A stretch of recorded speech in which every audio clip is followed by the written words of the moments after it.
Oh, is in the house, bitch. Yeah, bitch. Yeah, bitch. My greatest fear is to be eaten by a shark. My idea of perfect happiness is laying in a hammock eating coconuts. Congratulations on the Emmy win show, the marriage. A lot has happened Thank you. in this 6 years since you became Jesse in your first "yeah, bitch" moment. It's been a wild ride. Well, the amazing thing about that show, I think, is the way in which you do horrible things, Right. but yet we sympathize. When everyone was introduced to this guy in the pilot, even I thought, okay, this guy is just a druggy burnout. I mean, he was going to die in the first season. And then they decided to kind of keep him around, thank God. The more layers that were revealed, you realize that he has this heart, and he kind of is this guy that you wanted to hold and protect, even though he is a drug dealer and he is a murderer. But he likes kids, and he wants to be a good guy, so you want to support him. I want to go back to the beginning. You moved here from Idaho. You are the son of a Baptist minister. You grew up in a part of the world that is so far removed from Hollywood.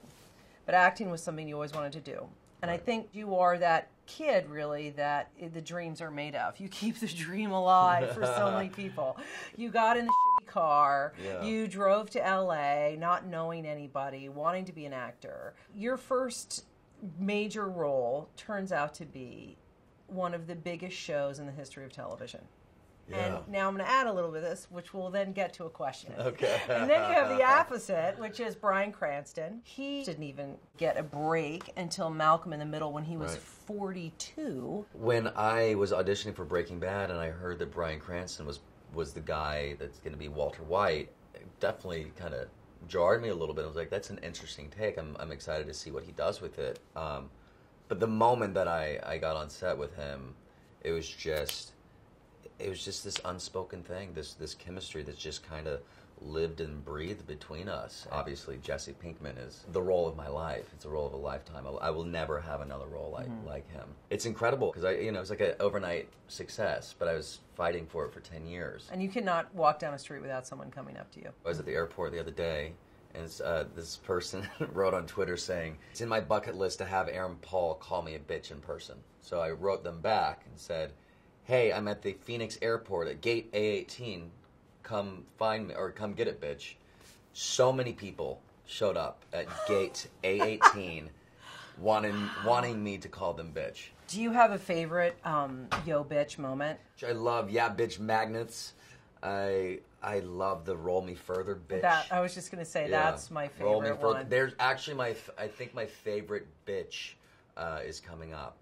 It's towards the end of this season. It's like the third to last episode. You'll see. You'll know exactly what I'm talking about. How relieved are you that the episode is premiered and that we are in it? I am so happy that people are now finally able to see the beginning to the end, and I can't wait for the rest of the episodes to come out. It's about to get really crazy. What part of Jesse do you take with you, or do you now are attached to? I have such a personal connection to him. He kind of is like the heart, maybe, of the show, or the moral compass, some people say. And, but yeah, and how I take on characters, I try and just live and breathe through their skin and just force myself to believe that I'm living in that situation. He's gone through lots of ups and downs, and so me personally, I feel like I have gone through that with him. Before we started shooting this final season, I just want him to walk away from it all. Right. And I don't know if he can. All right, that was a good cliffhanger right there. I consider my greatest achievement to be married to Lauren Parsekian. The words or phrases I most overuse are definitely yeah bitch. I say that an unhealthy amount of times on a daily basis. So yeah, bitch.